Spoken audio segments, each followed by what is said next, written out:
அக்ஷரா, இன்னைக்கு நம்ம சரஸ்வதி ஸ்தோத்திரத்துல 7வது ஸ்லோகம் படிக்க போறோம். சரியா? படிக்கிறதுக்கு முன்னாடி சொல்ற ஸ்லோகம் சொல்றியா? சரஸ்வதி நமஸ்துபியம் வரதே காமரூபிணி வித்யாரம்பம் கரிஷ்யாமி ததுபோத்மி சதா. Very good. இப்ப நம்ம முன்னாடி படிச்ச ஸ்லோகம் நான் ஒரு தடவை சொல்றேன், என் கூட சேர்ந்து சொல்றியா? சரஸ்வதி நமஸ்துபியம். சரஸ்வதி நமஸ்துபியம். சர்வதேவி நமோ நமஹ. சர்வதேவி நமோ நமஹ. சாந்த ரூபே. சாந்த ரூபே. சசிதரே. சசிதரே. சர்வயோகே.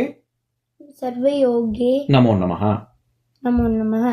சரி, இப்ப நான் 7வது ஸ்லோகமும் படிக்கிறேன், அப்புறம் பொருள் சொல்றேன். ஓகே. நித்யானந்தே நிராதரே நிஷ்கலாயை நமோ நமஹ. வித்யாதரே விஷாலாட்சி சுத்த ஜானே நமோ நமஹ. இதுதான் ஸ்லோகம். சரியா? நித்யானந்தர், நித்யானந்தர் அப்படின்னு ஒரு துறவியுடைய பேரு, சன்னியாசியுடைய பேரும் இருக்கு. ஆனந்தம்னா என்ன? நல்ல ஒரு ஹாப்பினஸ். ஆமா, சந்தோஷமா இருக்கிறது. நித்தியம் அப்படின்னா என்ன அர்த்தம்? நித்தியம்னா நித்தியம்னா எனக்கு தெரியும், எப்பவும் அப்படின்னு அர்த்தம். சில பேரு நித்யா அப்படின்னே பேர் வச்சுப்பாங்க. எப்பவும் நல்ல, அதாவது என்னன்னா தொடர்ந்து இருக்கக்கூடியது தன்மை அப்படின்னு. தொடர்ந்து இருக்கக்கூடிய தன்மை, பிறப்பு இறப்பு இல்லாத தன்மை, தொடர்ந்து இருந்துட்டே இருக்கக்கூடிய தன்மை யாருக்கு இருக்கும்? கடவுள். அதனால நித்யாங்கிறதே கடவுளை தான் குறிக்கும். பொண்ணு பேரு நித்யான்னா அம்பாளுடைய பேரு. சரியா? நித்யானே பேர் வச்சுப்பாங்க. நித்யானந்த, அப்ப ஆனந்தம்னா சந்தோஷம். நித்யானந்தம்னா அப்ப என்ன அர்த்தம்? லைக் எப்பவும் இருக்கிற சந்தோஷம். ஆமா, எப்பவுமே ஒரு ஒரு பொட்டு கூட துக்கம் இல்லாம எப்பவுமே சந்தோஷமாவே இருக்கிறது. நித்யானந்தே, அது இவங்க சரஸ்வதியா தான் சொல்றாங்க, எப்பவுமே ஆனந்த நிலையில இருக்கக்கூடியவளே அப்படின்னு. நித்யானந்தே நிராதரே. ஆதாரம், நீ சொல்றதுக்கு என்னம்மா ஆதாரம் அப்படின்னு கேட்டா, ஆதாரத்துக்கு என்ன அர்த்தம்? ஆதாரம்னா ஆதாரம்னா என்ன அர்த்தம்னு கேக்குறேன். லைக்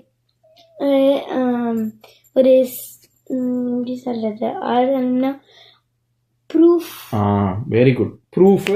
இந்த இடத்துல ப்ரூஃப்ங்கிறது இல்லாம சப்போர்ட்டுங்கிற அர்த்தம். நீ சொல்றதுக்கு, உன்னை ஆதரிக்கிறதுக்கு, நீ சொல்றதுக்கு ஆமா அவ அக்ஷரா சொல்றது சரி அப்படின்னு என்ன காட்டும், நீ சொல்றது சரி என்ன காட்டும். அப்போ நிராதரே அப்படின்னா உனக்கு ஆதரிக்கிறதுக்கு 2 பேர் வேணும். சரியா? அப்ப ஆதாரம், எனக்கு இவங்க தான், நான் சொல்றதுக்கு சரி அப்படின்னு சொல்றதுக்கு எனக்கு கொஞ்சம் பேர் ஆதாரமா வேணும்.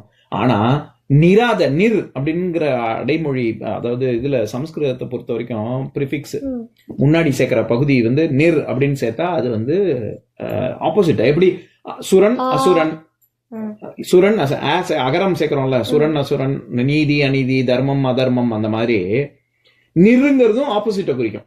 மலா நிர்மலா, ஆகுலா நிராகுலா. அதுதான் நான் நிராகுலன்னா ரொம்ப இல்ல, ஆகுலம்னா ரொம்ப மனசு ரொம்ப கலக்கத்தோட இருக்கிறதுன்னு அர்த்தம். நிராகுலன்னா மனசு கலக்கமே இல்ல, தெளிவா இருக்கிறதுன்னு அர்த்தம். கெட்டதுன்னு இல்ல, ஆப்போசிட்னு அர்த்தம். கெட்டதை போட்டு அதுக்கு முன்னாடி நிறுன்னு சொன்னா அது வந்து பாசிட்டிவ். நல்லதை போட்டு முன்னாடி நிறுன்னு சொன்னா அது கெட்டது. இப்ப மலா, மலம் அப்படின்னா அழுக்குன்னு அர்த்தம். நிர்மலா அப்படின்னா அழுக்கு இல்லாதவள் அப்படின்னு சரஸ்வதியே சொல்றோம், நிர்மலான்னு. அந்த மாதிரி இங்க வந்து இது நிராதரே அப்படின்னா ஆதாரம். சில பேருக்கு வந்து சப்போர்ட் தேவை, ஆனா சுவாமிக்கு ஏதாவது ஒரு சப்போர்ட் தேவையா? தேவையில்லை. அதனால சரஸ்வதிக்கு நிராதரே அப்படின்னு சொல்றாங்க அகஸ்தியர். நிராதரேன்னு பண்ணுவீங்க பேர் வச்சிருக்காங்க. நிராதரேன்னு வச்சுக்க மாட்டாங்க. சரியா? இது நிர்மலான்னு தான் வச்சுப்பாங்க, நிராதரா அப்படின்லாம் ஒரு பேர் இல்ல. நிஷ்கலாயை, அதாவது கலைன்னா நான் என்ன சொன்னேன் போன பாட்டிலேயே, சசிகலா அப்படின்னு, சசிகலான்னு பொண்ணு பேர் வச்சுப்பாங்கன்னு சொன்னேன்ல. கலைச்சந்திரன் அப்படின்னா என்ன சொன்னேன்? லைக் கலையில வந்து ரொம்ப ஒரு நல்ல கலையெல்லாம் அவங்க நல்லா பண்ணுவாங்க. அது கலை, அது ஆர்ட்ஸ் ரொம்ப நல்லா பண்ணுவாங்கன்னு. கலைச்சந்திரன் ஞாபகம் இருக்கா? நிலா, கலை நிலா அப்படின்னா என்ன, பிறை நிலான்னு சொன்னேனேம்மா. கலைன்னா என்ன அர்த்தம்? கலை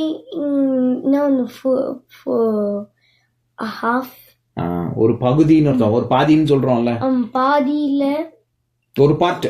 ஆமா, ஒரு பார்ட் ஆஃப் தி மூன். ஆமா, அந்த மாதிரி நிஷ்கலாயை அப்படின்னு சொன்னா அது வந்து ஒரு ஒரு என்ன சொல்றது, ஒரு கூரே கிடையாது, ஒரு ஒரு சின்ன பகுதி, ஒரு சின்ன பகுதியே கிடையாது, முழுசா அப்படின்னு அர்த்தம். இப்ப நிஷ்கலா, கலான்னா ஒரு பகுதின்னு அர்த்தம். நிஷ்கலா அப்படின்னா பகுதி இல்ல, முழுசு அப்படின்னு அர்த்தம். இப்போ யாராவது ஒருத்தவங்க ரொம்ப எல்லா நல்ல குணங்களும் இருக்கு, சரியா? நம்ம எல்லா மனுஷங்களுக்கும் கொஞ்சம் கொஞ்சம் கெட்ட குணம் இருக்கும்ல, ஆனா கெட்ட குணமே இல்லாம எல்லாமே நல்ல குணமா, இப்ப ராமர் சீதை மாதிரி. ஆமா, அந்த மாதிரி நான் ஃபுல் இது விவேகானந்தர் மாதிரி துறவிகளும் இருக்காங்கல்ல, ராமகிருஷ்ண பரமஹம்சர். ஆமா, அந்த மாதிரி இருக்கிறவங்கள பரிபூர்ணமா எல்லா பரிபூர்ணம்னா ஃபுல்லா ஹோல் கம்ப்ளீட் அந்த மாதிரி இருக்கிறவங்கள ஆம்பளைங்களை வந்து நம்பின்னு சொல்லுவாங்க, பொண்ணுங்களை நங்கை அப்படின்னு சொல்லுவாங்க. மங்கைன்னு சொல்றோம்ல, அந்த மாதிரி நங்கை. நங்கைனா எல்லாமே நல்ல குணம் இருக்கிற ஒரு பொண்ணுன்னு அர்த்தம்.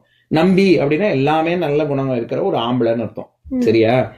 அந்த நம்பியைத்தான் நம்ம அம்பின்னு சொல்றோம். அம்பி இங்க வாப்பா அப்படின்னு சொல்றோம்ல, அதுதான். சரி, எதுக்கு அதை சொல்றேன்? அந்த மாதிரி எல்லாமே ஒரு ஒரு இது கொஞ்சோண்டு தான் இருக்கு, இன்னும் கொஞ்சம் பாக்கி இருக்கணும் அப்படின்னு இல்லாம முழுசுமே நல்லா இருக்கிற ஒரு ஆள் அப்படிங்கிறதுனால நிஷ்கலாயை, கலையை ஒரு பகுதி இல்லாதவள் அப்படின்னு சொல்றாங்க. ஒரு பகுதி கூட இல்லாம, ஒரு இன்கம்ப்ளீட்டா இல்லாம கம்ப்ளீட்டா இருக்கிறவள் அப்படின்னு சொல்றாங்க. இப்பேற்பட்டவளுக்கு என் நமஸ்காரங்கள், நமோ நமக அப்படின்னா, எனக்கு நமக அப்படின்னாலே கும்பிடுறேன்னு தானே அர்த்தம். அதான் நித்யானந்தே அப்படின்னு, எப்பவுமே ஆனந்தத்தை கொடுக்கக்கூடியவளாகவும், நிராதரே ஒரு எந்தவித ஒரு சப்போர்ட்டும் தேவையில்லாதவளாகவும், நிஷ்கலாயை ஒரு பகுதியாக இல்லாமல் முழுமையடைந்தவளாகவும் இருக்கக்கூடிய சரஸ்வதியே அப்படின்னு சொல்றாரு. அடுத்த வரியில வித்யாதரே, நம்ம ஏற்கனவே பார்த்தோம். சசி தரே, அப்படி தரிக்கிறதுன்னு என்னது? வேர் பண்ணிட்டு இருக்காங்க தலையில வந்து சசி பிறைச்சந்திரனை சூடி கொண்டு இருக்கிறாள். பார்வதி, சிவனும் வச்சுருக்காரு, பார்வதியும் வச்சுருக்காங்கன்னு பார்த்தோம்ல, அம்பாளும் வச்சுருக்கா. அதனாலதானே நம்ம போன பாட்டுல சரஸ்வதியை சொல்லும் பொழுது சாந்த ரூபே சசிதரே சர்வயோகே நமோ நமக அப்படின்னு பார்த்தோம்ல. அந்த மாதிரி சசிதரேன்னா நிலாவை வச்சுருக்கிறவள்னு சொல்லிட்டாங்க. அப்ப வித்யாதரேன்னா என்னது? வித்யானா என்னன்னு சொன்னேனா? ஸ்ரீ வித்யா, வித்யா சொன்னேனே. வித்யானா என்ன? இங்கிலீஷ்ல சொல்லு, பரவாயில்ல. தெரியலையா? ஸ்கில்ஃபுல்னு அர்த்தம். வித்யா எல்லா வித்தைன்னு சொல்றோம்லமா, இந்த பெரிய வித்தக்காரனா இருக்கானே அப்படின்னு சொல்றோம்ல. அப்படின்னா என்ன? அவன் ஏதோ ஒரு தொழில ரொம்ப சிறப்பா பண்றானே அப்படின்னு தானே அர்த்தம். அப்ப வித்யா, வித்தை, வித் அப்படின்னாலே வேதம் அப்படின்னு, அந்த வேதம்ங்கிறதுக்கு வேர் சொல்ல வித்து தான். சரியா? விதைன்னுலாம் சொல்றாங்கல்ல, சீடுக்கு விதை தானே. அந்த மாதிரி வித் அப்படின்னாலே ரொம்ப ஞானம்னு அர்த்தம். ஞானத்தை தருபவள் வித்யாதரே அப்படின்னா, நம்ம வேண்டினோம்னா ஞானத்தை கொடுக்கக்கூடியவள், வித்தையை கொடுக்கக்கூடிய. நம்ம எப்பவுமே ஏதாவது ஒண்ணு நல்லா படிக்கணும், புரிஞ்சுக்கணும் அப்படின்னா சரஸ்வதியை தானே வேண்டுறோம். அதுதான் வித்யாதரே. விஷாலாட்சி, அக்ஷி அப்படின்னாலே கண்ணுன்னு அர்த்தம். சரியா? மீனாட்சி அப்படின்னா மீன் போன்ற, அக்ஷினா கண்ணு, மீனாட்சி அப்படின்னா மீன் போன்ற கண்களை உடையவள் அப்படின்னு அர்த்தம் மீனாட்சி உமாட்சிக்கு. அதே மாதிரி காமாட்சி அப்படின்னா காமம், நம்ம ஆசை, நம்ம என்ன கேட்கிறோமோ அதை கொடுக்கக்கூடிய கண்கள் காமாட்சி. ருத்ராக்ஷன், அதுல வர்ற அக்ஷ அப்படிங்கிற சொல் இருக்குல்ல, அது அக்ஷ. ருத்ராக்ஷன் அப்படின்னா, ருத்ரன்னா யாரு? எந்த உமாச்சி பேரு? எந்த உமாச்சி? சிவன். ருத்ரன்னா சிவன். சரியா? ருத்ரனின் கண்கள், நம்ம ருத்ராட்ச மாலை சொல்றாங்கல்ல, முருகன் இல்லையா? முருகன் இல்ல. சரியா? இங்க ருத்ரனின் கண்கள், அந்த ருத்ராட்ச மாலை பாத்திருக்கியா? ருத்ராட்சத்தை பாத்திருக்கியா? அது வந்து சிவனின் கண்கள். அது வந்து சிவனின் கண்கள்ங்கிறதுனால ருத்ராட்சம் அப்படின்னு அதுக்கு பேரு. எதுக்கு சொல்ல வரேன் இங்க கவனி, எதுக்கு சொல்ல வரேன்? அக்ஷி, அக்ஷ அப்படின்னாலே அது கண்ணுன்னு அர்த்தம். சரியா? அப்போ இங்க என்ன மாதிரியான கண்கள்னு சொல்றாங்க சரஸ்வதிக்கு? விஷாலாட்சி. சமஸ்கிருதத்துல விஷாலாட்சி, தமிழ் படுத்தி சொல்லும் பொழுது விசாலாட்சி அப்படின்னு வரும். விசாலமான அப்படின்னாலே ரொம்ப பெருசான அப்படின்னு அர்த்தம். இப்ப பெரிய கண்கள்னா நல்ல பொட்ரோடிங், இந்த கார்ட்டூன்ல வரைகிற மாதிரி பெரிய கண் அப்படி அர்த்தம் இல்ல. அழகான பெரிய, ஆமா, நல்ல பல்ஜிங் ஐஸ், ரொம்ப ப்ரொட்ரூடிங் ஐஸ் அப்படின்னு ஒரு அர்த்தம். இன்னொன்னு ப்ரொட்ரூடிங்னா அப்படி நல்ல, அது மட்டும் நல்ல தனியா தெரியும். ஆமா, அந்த மாதிரி கண்கள்னா இங்க என்ன சொல்ல வராங்க? எப்பவுமே ஒருத்தவங்க வந்து ரொம்ப அன்பானவங்களா இல்லாட்டி ரொம்ப கொடுமையா இருக்கிறவங்களா அப்படிங்கறது அவங்களோட கண்களை பார்த்தே நம்ம கண்டுபிடிச்சிட முடியும். கண்களை பார்த்து அவங்க ரொம்ப சாந்தமா, நம்ம கனிவா பேசக்கூடியவங்களா இல்லாட்டி ரொம்ப ருத்ர தாண்டவமா. ஏன்னா கண்ணு சக்கச்சவேர் இருந்ததுன்னா ரொம்ப கோவத்துல இருக்காங்க. நம்ம வரையும் போதே கண்ணு வரையும் பொழுது கொஞ்சம் சிவப்பு கலந்து வரைஞ்சோம்னா ரொம்ப கோவமா இருக்காங்கன்னு அர்த்தம். அழகா வரைஞ்சோம்னா அது ரொம்ப சாந்தமா இருக்கிறவங்கன்னு அர்த்தம்ல. கண்ணே காமிச்சு கொடுத்துரும். அப்போ இது கருணை பொருந்திய கண்கள் அப்படின்னு அர்த்தம். பெரிய விசாலாட்சி அப்படின்னா ரொம்ப பெரிய கண்ணுன்னு அர்த்தம் இல்ல, கருணை ஜாஸ்தியாக கருணை கடல் கொண்டுள்ள கண்கள் அப்படின்னு அர்த்தம். சரியா? அப்பேற்பட்ட சுத்த ஞானே நமோ நமக. ஞானம் அப்படின்னால என்னது? ஞானம்னா ஒரு பீஸ்ஃபுல்னஸ், அந்த மாதிரி ஒரு நல்ல ஒளி. அது வந்து நம்ம ஒரு நல்ல எல்லாமே தெரிஞ்சவங்க, முக்காலமும் உணர்ந்த ஞானிகள் அப்படின்னு சொல்றோம்ல, அதானே? ஆமா, அது அந்த மாதிரி ஞானம்ங்கிறது எல்லா அந்த மாதிரியான ஒரு பரந்துபட்ட ஒரு அறிவு. சரியா? கடவுளை பத்தின ஒரு சிந்தனையும் இருக்கக்கூடியது, அதுதான் ஞானம். அந்த சுத்த ஞானம் அப்படின்னு சொல்றாங்க. வெறும் ஞானம் இல்ல, சுத்த ஞானம் அப்படின்னு. இப்போ ஏன் சுத்த ஞானம்னு சொன்னாலே அது எல்லாம் ரொம்ப பெர்ஃபெக்ட். அது என்ன சுத்த ஞானம் அசுத்த ஞானம் அப்படின்னு? அதுக்கும் மேல, ஞானத்துக்கும் மேல இருக்கிற ஞானம் அப்படின்னு என்ன சொல்றாங்கன்னா, ஞானத்தை நல்லா அப்ளை பண்ண தெரிஞ்சவங்க. நான் எல்லா ஸ்லோகமும் சூப்பரா சொல்றேன். சரியா? எல்லாம் பெர்ஃபெக்டா எல்லா ஸ்லோகமும் சொல்றேன். கந்தர் அந்தாதி சொல்றேன், கந்தர் அனுபூதி சொல்றேன், சரஸ்வதி ஸ்தோத்திரம் சொல்றேன், எல்லாம் சொல்றேன், வேதம்லாம் மந்திரங்கள்லாம் சொல்றேன். ஆனா போய் அநியாயம் பூரா பண்றேன் அப்படின்னா, சூப்பரா இவர் எல்லாம் சொல்றாருங்க அப்படின்னு எல்லாரும் என்னை பாராட்டுவாங்களா? இல்ல. இப்ப நல்ல எல்லாத்தையும் நல்லதா பண்ணிட்டு அதுக்கப்புறம் இப்படி போய் சொல்றாங்களே அப்படின்னு. ஆமா, திட்டுவாங்கல்ல. அப்ப ஞானம் எனக்கு இருக்கு, ஆனா அத அப்ளை பண்ற ஞானம் இல்ல. சரியா? அப்போ ராவணன் வந்து சிவபக்தன், ரொம்ப கடுந்தவம் இருந்து சிவபக்தர்களா இருந்தாங்க. எத்தனையோ அசுரர்கள் நல்லா வேண்டிண்டு வரம் கேட்டாங்கல்ல, எத்தனையோ வரம் கேட்டாங்க. ஆனா அவங்களுக்கு எல்லாம் வேண்ட அளவுக்கு அவங்களுக்கு திறமை இருக்குல்ல, அது நல்ல ஞானம் தானே.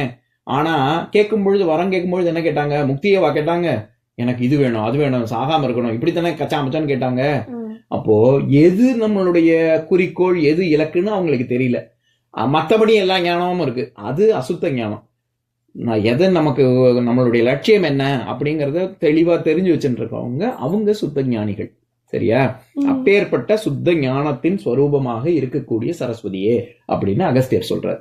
நமோ நமக. அப்பேற்பட்ட சரஸ்வதிக்கு என் நமஸ்காரங்கள். சரியா? இப்ப நான் ஸ்லோகத்தை சொல்றேன், என் கூட சேர்ந்து சொல்றியா? நித்யானந்தே நித்யானந்தே நிராதரே நிராதரே நிஷ்கலாயை நமோ நமஹ நிஷ்கலாயை நமோ நமஹ வித்யாதரே வித்யாதரே விஷாலாட்சி விஷாலாட்சி சுத்த ஞானே சுத்த ஞானே நமோ நமஹ நமோ நமஹ. இன்னொரு நாள் இன்னொரு ஸ்லோகம் பார்க்கலாம்.